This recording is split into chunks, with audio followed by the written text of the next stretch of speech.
Good morning, students. Welcome you all to this online lecture series on VLSI design, the subject of your current semester. In the last lecture, we studied basic concepts related to VLSI design. So let's continue with previous discussion. As you see in the slide,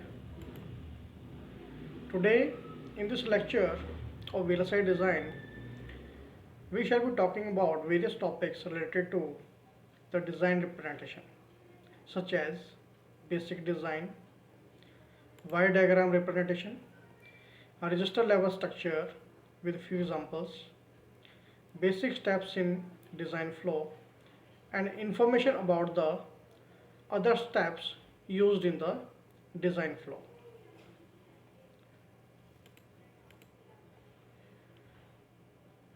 As you see in the slide, for making a circuit design, the selection or arrangements can be of various levels, such as the design can be a very high level design, it can be an intermediate level design, or it can be a very low level detailed design.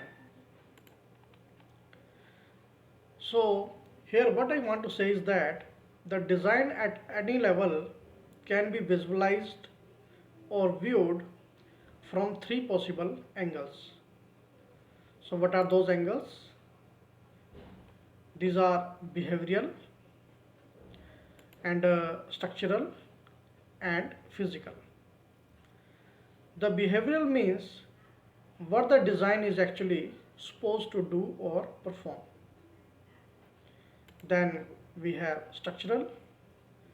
The structural means how the logic is implemented in terms of circuit or netlist.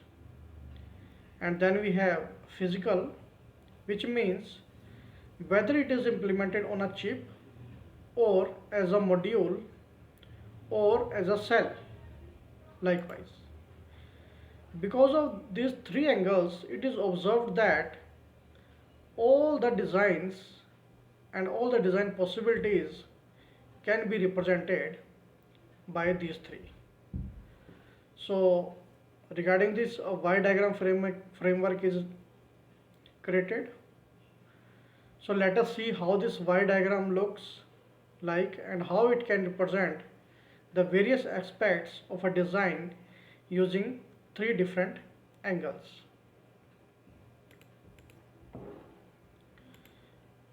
As you see in the slide, this is how a Y diagram looks like.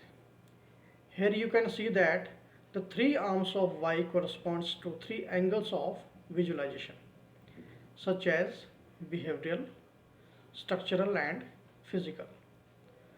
So when we talk about behavioral, we are basically talking about how the circuit is supposed to behave. So some typical ways to represent good behavioral designs are through programs. For that, basic knowledge of many parameters is required, such as logical gates with the truth tables, Boolean equations, and finite state machines. We must keep in mind that these three are the different ways to design a circuit. So it can be a behavioral design or structural design depending upon the netlist or interconnections of resistors, adders, and so on. We must keep in mind that the design can depend upon other parameters also. What are those other parameters? These are the selection of processor memory, types of chips or boards required, the number of basic cells, and the number of transistors which are to be implemented. Now let's study what is this register level structure looks like. As you see in the slide, the figure 1 shows the basic and simplistic view of a design flow process. So here I am showing various basic steps starting from a design idea. The next step would be the selection of design module, which is here behavioral design, where we can model our idea in terms of flow graphs and codes. Here I shall now discuss some examples so that you can understand this topic very well. After this, we shall go for data path designs, which translates our design into register level architecture in terms of buses, registers, adders, etc. Then the next step would be logical design, where we would translate them into gates or flip-flops. After this, the final design is obtained, where this design is translated into the final level layout. As you see in the figure, the device will be then ready for fabrication or manufacturing. So the conclusion of this flowchart is that once we have fabrication, we get our chips and then can create our circuit boards. Let us discuss an example to clarify this concept. As you see in the figure, suppose we want to implement expression, say A is equal to B cross C plus D. Here we are supposed to multiply two numbers B and C and then add it to D. So this is one way of specifying it. But using the behavioral level representation, we can implement it using this approach. First, the multiplication is carried out with B and C as inputs, and there will be another additional step where this product will be added with D. So final outcome obtained in this way will be A. So this is the example of this type. As you see in figure 2, suppose I have another condition where if else condition is applied.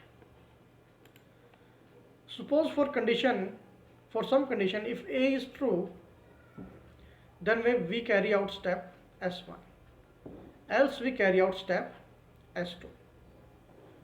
So again, this can be translated into some kind of data flow or data flow graph, which can be modeled like this. First we check the condition A. If this is true, then we go for S1. If this is false, we go for S2. So conclusion is that for any given description in VHDL or Verilog, the first step would be to translate those language constructs into suitable data flow graphs, so that these can be further translated into data paths and control paths for the next level of design.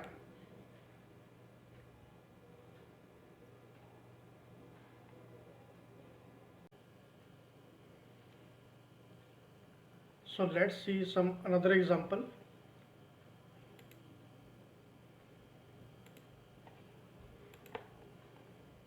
As you see in the slide, suppose we want to implement expression B cross C plus D using registers R1, R2 and R3, and the result is stored back in register R2. Then we can implement this design in this way.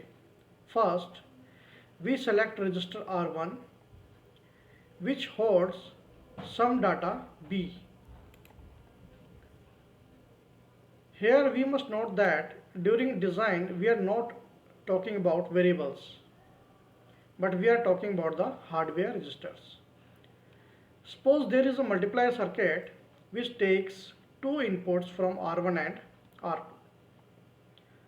The output of this multiplier can go to another register, say R3. Then we can have an adder circuit, as you see in the slide, where one input comes from R3 and the other value come from register R4. And finally the output of this adder will be fed to the R1. So this is one way by which we can implement this logical expression B cross C plus D. As you see in figure 4 on the slide, let us discuss an example of gate level design. In this design, we can only have gates or flip-flops.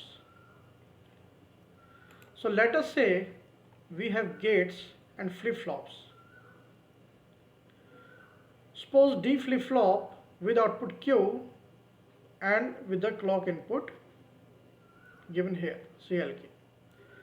So in this gate level design, we must notice that all components like registers, multiplexers, adders must be translated into the gate level design.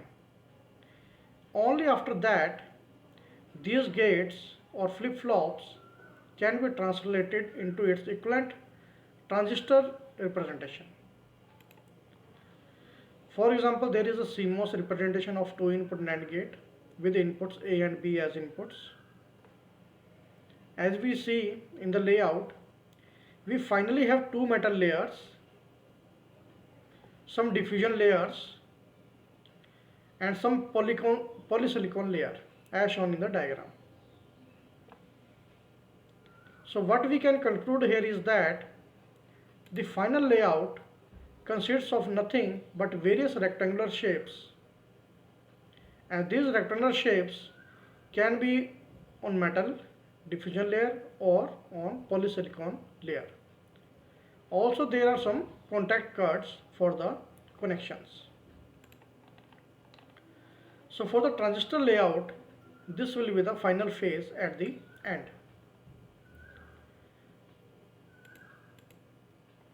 As you see in the slide, the various steps involved in design flow process are shown. The behavioral design specifies the functionality of the chip. The data path design generates a netlist of register transfer level components. The logic design generates a netlist of gates or flip-flops or standard cells. The physical design generates the final layout, and the manufacturing involves the fabrication of the chip. So for the fabrication, we can create the masks which can go for fabrication of the chip, as in the case of NMOS fabrication.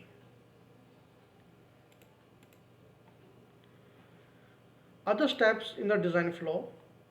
So now in addition to this, we have few other steps also, which we often consider during the design process. For example, to check whether some step or translation is correct, we carry out simulation. It must be noted that the simulation can be carried out at various levels, like logical level, switch level, or circuit level. The formal verification is also very important tool to verify the correctness of the designs. And of course, test analysis and test patterns are also very important because you need to test the manufactured devices. So with this, we come to the end of this second lecture. In the next lecture, we will study with numerous examples the various details of behavioral representation, structural representation, and physical representation. Thank you.